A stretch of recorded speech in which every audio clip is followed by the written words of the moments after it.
As we move towards Christmas, things are slowing down a little bit, but I've still got a heap of updates from Greater Brisbane for you in the third week of December 2024. This video is brought to you by YB Painting Services, a great Brisbane business. When I need work done on my place, guaranteed this is who I'll be calling. Their professionalism and near obsessive attention to detail is impressive, and with fixed pricing and a 5-year warranty on all their work, you can be sure there'll be no unpleasant surprises.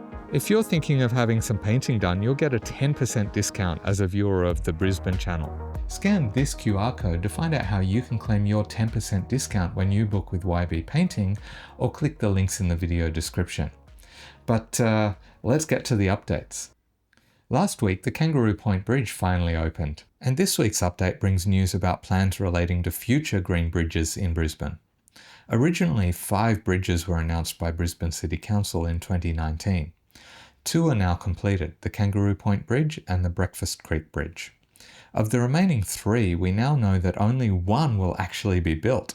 Plans for one of the active transport-only bridges between the suburbs of Bellbarry and Wacol were scrapped in 2020 after 2 rounds of community consultation, with 60% of local residents opposing the bridge.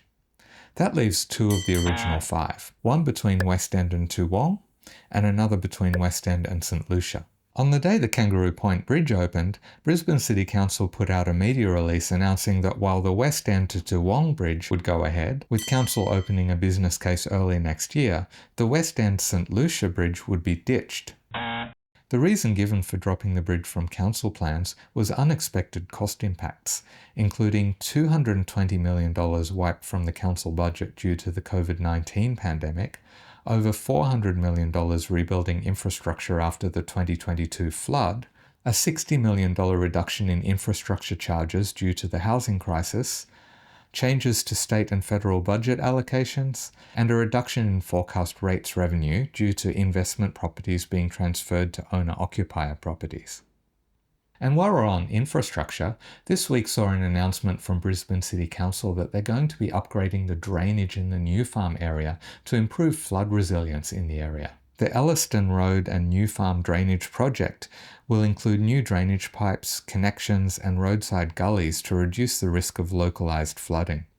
A small section of Elliston Road near Brunswick Street will be closed from early January to June 2025, and part of New Farm Park will be fenced off between mid-January and March. While they're at it, they'll also be redecking the playground in New Farm Park. The biggest infrastructure project, however, is all of the construction that falls under the umbrella of Brisbane 2032 Olympics infrastructure. And this week, the Australian Constructors Association warned State Parliament that delays in finalising plans for the Olympic and Paralympic Games venues could lead to the risk of them not being completed on time. Calling planning for the Games a schmozzle, the association's chief executive John Davies said that it can take up to 2 years for a company to put together a successful bid for a new project, and with the 100-day review not due to conclude until March, we may see a significant overlap of major projects, which could lead to further delays. The state government is insisting that they'll still deliver all of the infrastructure on time and within the $7.1 billion budget. Police have announced a Christmas holiday road safety blitz called Operation Mistletoe, not to be confused with the lackluster made-for-TV movie. Between December 13 and January 27, there'll be an additional 112 covert and overt police motorcycles on the roads across Queensland, all with mobile radars fitted. And don't think they're just targeting drivers. I saw them in downtown Brisbane finding people riding e-bikes and e-scooters who weren't wearing helmets. This year, Queensland is looking set to have over 300 people die in road accidents, the highest rate since 2019. So please, drive safely. Actually, on that note, the Brisbane Times published a list of Brisbane's most dangerous intersections based on the number of crashes from 2021 to 2023 and the number of serious casualties in the same period. I don't really have anything to add to their report, so you can pause the video to take a look at the charts. A spokesperson from the Department of Transport and Main Roads put many of the accidents down to turning movements and people disobeying traffic signals. Brisbane driving habits is something I've been wanting to do a video on for quite some time, so if that's something you'd like to see on the Brisbane channel, let me know in the comments. And also, if you have some experiences on the roads in Brisbane you'd like to share, put that in the comments as well. But again, please drive, ride, scoot, walk safely this Christmas period.